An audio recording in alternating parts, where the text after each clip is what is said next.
Question number 37 last question है आपके goodwill chapter का 37 और इसमें बहुत सारी वैल्यूज कैलकुलेट करनी है। आपको सारे मेथड ऑलमोस्ट दे दिए गए हैं कि एवरेज प्रॉफिट के बेसिस पे भी गुडविल कैलकुलेट करिए, सुपर प्रॉफिट के बेसिस पे भी कैलकुलेट करिए और आगे कैपिटलाइजेशन बेसिस पे भी आपको कैलकुलेट करना है, दोनों ही तरह से। Capitalization based on average profit, capitalization based on super profit, मतलब चारों मेथड जो तुमने अभी तक किए थे उन चारों को एक साथ डिटेल दे दी गई है और एक क्वेश्चन के अंदर आपको अलग अलग वे में उनको कैलकुलेट करना है। ठीक है, तो क्वेश्चन की डिटेल आपको एवरेज कैपिटल एम्प्लॉयड दे रखा है 6 लाख का, तो कैपिटल एम्प्लॉयड आपको दे दिया और सिमिलरली फोर्थ पॉइंट आपको दे रखा है कि एसेट जो है वो कंपनी के 7 लाख के हैं और पार्टनर्स की कैपिटल 6 लाख की है और आउटसाइड लाइबिलिटीज 1 लाख की है। तो अगेन वही वाला फर्स्ट वाली जो इन्फॉर्मेशन का पॉइंट है वही फोर्थ वाला पॉइंट कह रहा है, कैपिटल ही तो बता रहा है। फर्स्ट वाले पॉइंट में क्लियरली आपको बोल दिया कि कैपिटल 6 लाख है और लास्ट वाले फोर्थ वाली इंफॉर्मेशन पॉइंट के अंदर अगेन आपको बोला जा रहा है इतने एसेट है, इतनी करंट लाइबिलिटीज है, माइनस करके निकालोगे तो भी 6 लाख आएगा। ठीक है, तो एसेट मेथड से कैपिटल एम्प्लॉयड निकालोगे तो भी 6 लाख आ रहा है, लाइबिलिटी मेथड से सीधे सीधे बोला गया कि पार्टनर की कैपिटल 6 लाख की है तो भी 6 लाख है। समझ में आ गया? तो ये पॉइंट आपको सिर्फ कंफ्यूज करने के लिए दिया गया, इसमें कुछ है नहीं। तो फाइनली यहाँ से आपको जो निकालनी है, पिक करनी है, दैट इज 6 लाख रुपए कैपिटल है। इन दोनों पॉइंट से ये कंफ्यूजन निकलता है कि कैपिटल जो है वो फॉर्म की 6 लाख रुपए है और ये किस लिए चाहिए होती है हमें? नॉर्मल प्रॉफिट निकालने के लिए। क्लियर हो गया? और नॉर्मल रेट कितने का दे रखी है? 10% का दे रखा है। क्लियर? तो 6 लाख कैपिटल है, 10% नॉर्मल रेट है, तो यहां से आपका नॉर्मल प्रॉफिट निकल जाएगा। क्लियर हो गया? तो ये दोनों पॉइंट हमें इसलिए चाहिए। चलिए अब आपको कुछ पिछले 3 सालों के कुछ प्रॉफिट्स दे रखे हैं। 3 सालों के प्रॉफिट 24 का 2 लाख था, 23 का 180 था और 22 का जो था वो 160 था। और साथ में एक पॉइंट और बता दिया गया है कि रेम्यूनरेशन 1 लाख का पार्टनर्स का था जिसको चार्ज अगेंस्ट प्रॉफिट की तरह ट्रीट किया जाना है। तो चार्ज अगेंस्ट प्रॉफिट का मतलब है कि ये तो कंपलसरी एक्सपेंस है जो होना है और रूटीन का खर्चा है, एबनॉर्मल एक्सपेंस नहीं है कि वापस ऐड करेंगे। क्या करोगे? नॉर्मल नेचर का है तो माइनस ही करोगे और जब पार्टनर्स का रेम्यूनरेशन है तो हर साल माइनस होगा। समझ में आ गया? किसी भी सेंस में अगर रेम्यूनरेशन, अब यहाँ पे तो ये पार्टनर्स के रेम्यूनरेशन के नाम से दिया गया है क्वेश्चन में, लेकिन ये कई बार मैनेजर के रेम्यूनरेशन, मैनेजर के कमीशन के नाम पे भी दे दिया जाता है इस तरह का पॉइंट। तो अगर इस तरह का कोई भी एक्सपेंस आपको दिया गया है वो हर साल अप्लाई होगा। जितने सालों का प्रॉफिट आपको दिया है हर साल के प्रॉफिट में से ये 1 लाख का रेम्यूनरेशन माइनस करो क्योंकि कंपलसरी लिखा हुआ है रेम्यूनरेशन अगेंस्ट चार्ज, मतलब charge against profit compulsory minus होगा। समझ में आ गया? चलिए तो पहले तो ये एडजस्टमेंट है ना हमारे प्रॉफिट्स की, इनको एडजस्ट कर लो। तो गुडविल हमें कैलकुलेट करनी है अलग अलग मेथड से। तो फर्स्ट ईयर का जो प्रॉफिट है वो कितना दे रखा है आपको? 2 लाख रुपीज का दे रखा है। ठीक है, तो 2 लाख में से एडजस्ट कर दो, माइनस कर दोगे कितना? माइनस ही होगा ना भाई, एक्सपेंस है। लेकिन ये एक्सपेंस नॉर्मल नेचर का है, एबनॉर्मल नेचर का नहीं है। अगर यही एबनॉर्मल नेचर का होता तो ऐड बैक करते थे हम।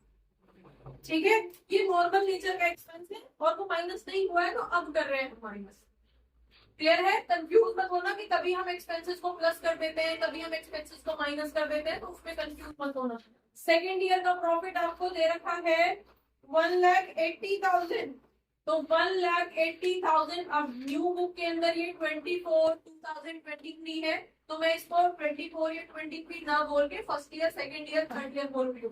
पुरानी बुक में भी अगर है तो वो कोरिलेट हो जाएगा। तो आपके पास अगेन यहाँ से 1 लाख माइनस हो जाएगा और थर्ड ईयर के प्रॉफिट में से भी, थर्ड ईयर का प्रॉफिट कितना है आपका?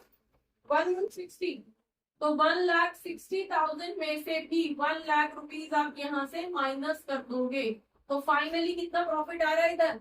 1 लाख का फर्स्ट ईयर में आ रहा है, सेकेंड ईयर में 80,000 बचे हैं और थर्ड ईयर में 60,000 बचे हैं प्रॉफिट के। कर लो टोटल कितना आएगा, 240, देन आपके पास 2,40,000 रुपीज का प्रॉफिट था। अब एवरेज प्रॉफिट निकालोगे तो क्या हो जाएगा, 240 डिवाइडेड बाय कितने ईयर्स का था, 3 ईयर्स का, कितना आ गया, 80,000 रुपीज का आपका एवरेज प्रॉफिट निकल के आ गया है। डन। अब यहां से जब हमारे पास एवरेज आ गया है तो नॉर्मल प्रॉफिट की भी बात कर लेते हैं।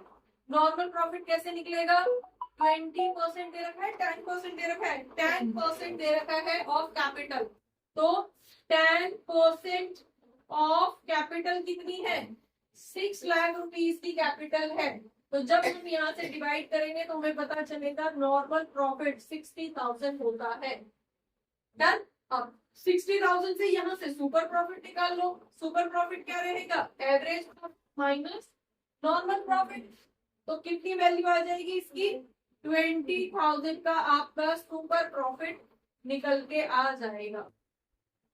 क्लियर है, यहाँ तक कोई इशू। अब देखो आपके पास तीनों ही वैल्यू तो निकल चुकी है, नॉर्मल भी, एवरेज भी और सुपर भी। इनके बेस पर गुडविल निकालनी है। अब देखो क्वेश्चन क्या पूछ रहा है, एवरेज गुडविल की वैल्यू। फर्स्ट पॉइंट देखो क्वेश्चन का, आपको कैलकुलेट करनी है goodwill of the firm at 3 years purchase of average profit. तो फर्स्ट पॉइंट के लिए जब हमें कैलकुलेट करनी है goodwill equals to 3 years purchase of average profit, तो कितना आ जाएगा, 3 into 80,000। तो हमारे पास वैल्यू कितनी आ जाएगी, 2,40,000 हमारे यहाँ पे आ जाएगी गुडविल। ठीक है, अगर गुडविल को हम एवरेज बेसिस पे 3 times कैलकुलेट करते हैं तो गुडविल हमारी 2,40,000 होगी। क्लियर। दूसरा पॉइंट आपसे बोल रहा है कि 3 years purchase of super profit. Goodwill को सुपर प्रॉफिट के अकॉर्डिंग निकालिए। यहाँ पे कर लेते हैं। सेकेंड पॉइंट बोल रहा है goodwill equals to 3 years purchase of super profit. तो इस पे हम कैलकुलेट करते हैं तो गुडविल कितनी हो जाएगी आपकी, 3 into 20,000। तो पता चला 60,000 आपकी गुडविल मानी जाएगी। ठीक है, यहाँ तक कोई इशू कुछ भी नहीं है। नेक्स्ट थर्ड वैल्यू निकाल लो। थर्ड क्या बोल रहा है, goodwill on the basis of capitalisation of super profit. तो कैपिटलाइजेशन ऑफ सुपर प्रॉफिट वाला फॉर्मूला बता दो जरा, गुडविल कैसे निकलती है। वहां तो डायरेक्टली निकलती है ना, सुपर प्रॉफिट निकालते ही। तो क्या हो जाती है, super profit divided by normal rate into 100, यही होता है, यही है। डन। अगेन सुपर प्रॉफिट कितना था आपका, 20,000 का। नॉर्मल रेट आपका कितना है, 10% का। तो यहाँ से कैलकुलेट करके निकाल दो कितनी आ गई आपकी गुडविल, 2 लाख रुपीज आपकी गुडविल आ गई। ठीक है। डन। फोर्थ वाला ऑप्शन देखो, फोर्थ क्या पूछ रहा है, तो फोर्थ पूछ रहा है on the basis of capitalisation of average profit. तो on the basis of capitalisation average profit का मतलब क्या है, सबसे पहले हमें कैपिटलाइज्ड वैल्यू निकालनी पड़ेगी। हाँ भाई, एवरेज मेथड से आप जब कैपिटलाइजेशन करते हो तो आपको पहले क्या निकालना पड़ता है, कैपिटलाइज्ड वैल्यू निकालनी पड़ती है। फिर कैपिटलाइज्ड वैल्यू में से कैपिटल को माइनस करते हैं, जो डिफरेंस होता है वो गुडविल होता है। ठीक है, ये अकेला मेथड है जहां पे माइनस करके गुडविल निकल रही है।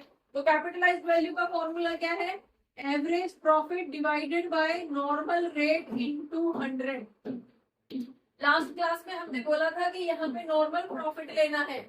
तो नॉर्मल प्रॉफिट आप तब लोगे जब आपको प्रॉफिट दे रखा होगा क्वेश्चन में, रेट नहीं दे रखा होगा। ठीक है, क्लियर हो गया, फाइन। अदरवाइज आपको नॉर्मल रेट ही यहाँ पे देना।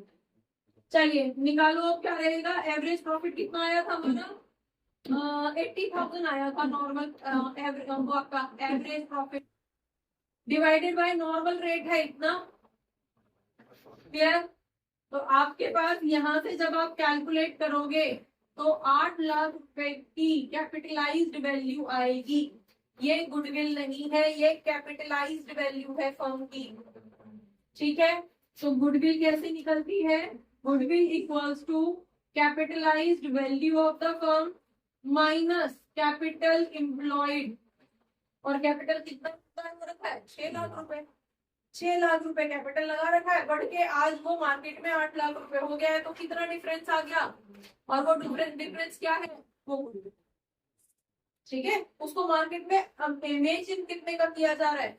तो उसको मार्केट के अंदर वहां पे 8 लाख रुपए में से जब 6 लाख, हाँ जी, तो यहाँ पे 2 लाख रुपए की आपकी गुडविल निकल के आ जाएगी। तो क्वेश्चन के साइज को देख के डरना नहीं है। अगर क्वेश्चन का साइज बड़ा है तो आप ये सोचो कि क्वेश्चन में कितनी सारी डिटेल्स दे रखी है, सब कुछ क्वेश्चन में दे रखा है। ठीक है, समझ में आ गया?